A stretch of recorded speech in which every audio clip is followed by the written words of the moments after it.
Мен қазір отпен өзіміздің өмірімізді салыстыратын болғам.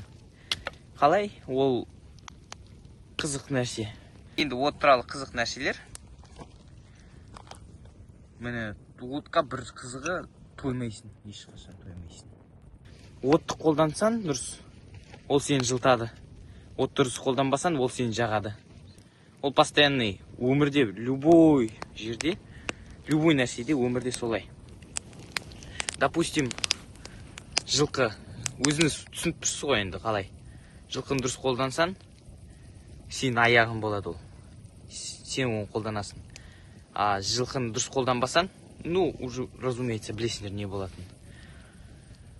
Любой нәрсе, кез келген, мал болсын, компьютер болсын, анау болсын, мынау болсын. Так что мен әр нәрсені бастайын деп жатқанда, ойланам, ол мені қолданама, или мен оны қолданам ба?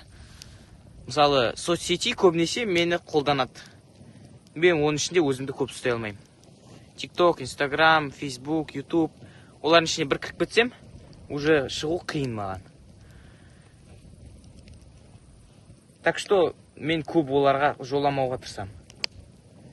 Ең қазіргі бізге қатты көмектесе алатын нәрсе, ол білетіңіздей искусственный интеллект.